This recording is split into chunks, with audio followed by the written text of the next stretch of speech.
तू आतापर्यंत बऱ्याच स्पर्धांमध्ये भाग घेतलाय. हो. खूप सारे टायटल्स जिंकली आहे. तर त्या स्पर्धेची प्रोसेस काय असते आणि त्याच्यासाठी काय प्रिपरेशन करावी लागते?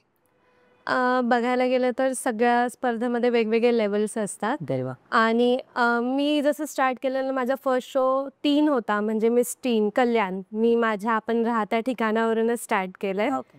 सो त्याच्यामध्ये फर्स्ट शोमध्ये एवढं काही प्रिपरेशन नव्हतं. बघायला गेलं त्या एक एज वाईज होतं ते. तर त्यामध्ये मी जेव्हा गेली तेव्हा त्यांचं ग्रूमिंग होतं. सो आपल्याला ऑडिशन द्यायला जावं लागतं. तिथे ते लोकं आपल्याला सगळे प्रश्न, क्वेश्चन्स वगैरे विचारतात. आपली फिटनेस चेक करतात. म्हणजे ऑल ओव्हर तुम्हाला सगळं आलं पाहिजे. बरोबर.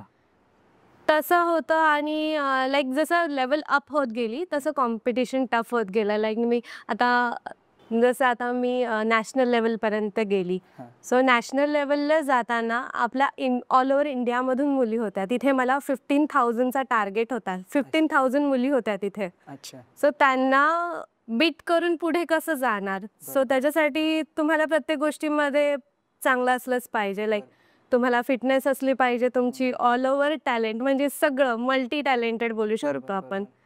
तर सगळ्या गोष्टींमध्ये बीट करत मी तसं पुढे गेली. आणि ग्रूमिंग नो डाऊट आपल्याला स्वतःला पण तयारी करावी लागते त्याची खूप आणि त्यांच्याकडून सुद्धा ग्रूमिंग असते.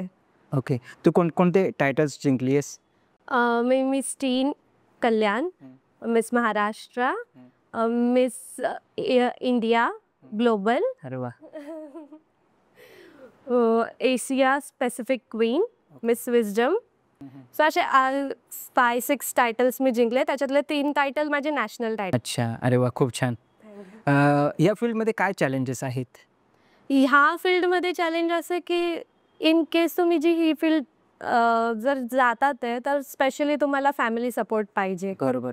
बिकॉज जर फॅमिली सपोर्ट नाही आहे तर खूप हार्ड जातं. बिकॉज बाहेर खूप जास्त कॉम्पिटिशन आहे तुमच्यासाठी. बरोबर. आणि सध्या मुंबईमध्ये बाहेरून खूप लोकं येतात ते ज्यांना ॲक्टर, मॉडेल बनायचंच आहे. बरोबर. आणि प्रत्येकजण हीच एक स्वप्न बोलू शकतो. प्रत्येकजण हे स्वप्न घेऊन येतं की मला मुंबईला जाऊन ॲक्टर बनायचं आहे. सो रोज आपल्या कॉम्पिटिशनला 100 लोकं तरी येतात. 100 लोकं तरी रोज येतात. बरोबर. मग त्यांच्यामध्ये तुम्ही कसं उभं राहणार? आणि तुमचं ती एक आयडेंटिफिकेशन कसं तुम्ही म्हणजे दिसून येणार?